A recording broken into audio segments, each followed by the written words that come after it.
Hey everyone, this is ScrapComputer here. This video is going to cover which supports are best at carrying in SoloQ. I get this question more than you would ever believe. How can I carry as a support in SoloQ?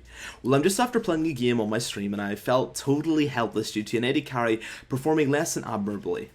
Any heavy played support main will 100% have known and just basically incarnated this feeling, this completely helpless, completely distraught feeling. We all know what that feeling is like. I'm going to cover which supports are best in SoloQ for actually hard carrying, or at least carrying to the highest degree you can, which in my opinion give you a higher chance of contributing massively without hard relying upon your team and still being useful. So quickly before I get into this is for solo play, not for duo bots, which is completely different. If you're a duo bot, you can ignore this video because you can actually trust your laner. So to me, there are two main hard carrying categories of supports in SoloQ. I'll cover both and explain why. Support, damage, carries. These are champions that boast a lot of damage for the supportive role. They nearly always have extremely powerful laning phases that can easily net a few early kills, or generally just heavily zone their enemy to give your AD carry free farm or, in general, a free lane. Champions like the ones seen below have good carry potential in the lane, and mid to late game they've become an effective second AP carry to help the team carry, and just in terms of raw force and power. These champions can burst the backliner to just heavily injure the front line single-handedly, or they can just win the laning phase without any help from an AD carry at all in some cases. Due to these factors, champions like these are just basically fantastic in a SoloQ setting. You don't need to rely upon your teammates, you don't need to rely upon anyone, you can just rely upon yourself and still contribute a massive amount towards the team. Now, there are weaknesses to these champions. It's not all sunshine and rainbows. Damage-oriented supports are generally lacking in utility, which is their main use. They just mainly only have damage. So if your team is full of bruisers, you should avoid these champions. You've already got enough damage. Lastly, the champions below are the best examples of damage supports. You can fit 2 to 3 more champions in here, but these are by far the best. Support, pick, carries. This is easily the most simple form of hard carrying. Champions like the ones seen below boast massive pick abilities to make plays, catch out their enemy, and just help your team out in general in terms of lockdown as well. The ability to catch players in SoloQ in an organized play is your most powerful asset.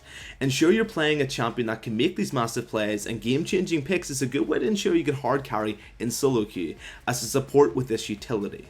Pick supports, with very few exceptions, also generally are extremely tanky, ensuring your team actually have a frontline. Normally lacking frontlines can be a massive issue in SoloQ. If you're playing Tam or Nautilus for example, they have really good pick potential, they can help you burst people down, and of course they're a tank for the team mid game. Even further ensuring you've got a protection for your backline and filling the important role of your team. Supports to avoid. Now these are supports you should generally avoid in SoloQ. Now some I feel I need to explain. Alistair and Leona for one. These champions, although amazing at their jobs, can be left in no man's land when they engage. How many times have you engaged as Leona and your teammates haven't followed up, or you've just dove in and died immediately because nobody really acknowledged the play? The other supports mentioned here are mainly hard supports, which basically means that, you know, Janna, Soraka, they're very reliant upon their team doing the right thing, which basically means you're at the mercy of them overall, which is essentially something you want to avoid in SoloQ, especially in the lower echelons of play. So I would generally avoid the other ones as well. So Janna, Soraka, Bard, these champions are a little bit poor, they do require a little bit of coordination, and you've got to just completely rely upon your team, and this is just something most players don't want to do. And then of course we've got the engagers, which I've already mentioned, which also have to be avoided because, you know, running in as Braum to try and auto-attack people down and make plays and your teammates leave you can put you in a bit of a bad spot. And that's it for the quick video on the best hard carry supports. I got requested this so heavily that I felt I had to go on it. I also get this question a lot on my stream. People were saying, you know, how do I carry a support? And basically, it's not necessarily how you're playing, it's the tool you're using as a support. If you're playing too passive of a tool, your impact upon the game is minimalized, and essentially changing up your tool to something more aggressive like a Thresh can help you out quite a bit. I also want to mention that of course any support can hard carry, any support. It's just if you're playing the supports I've mentioned, you're a little bit more likely to hard carry mid to late game and just in general overall.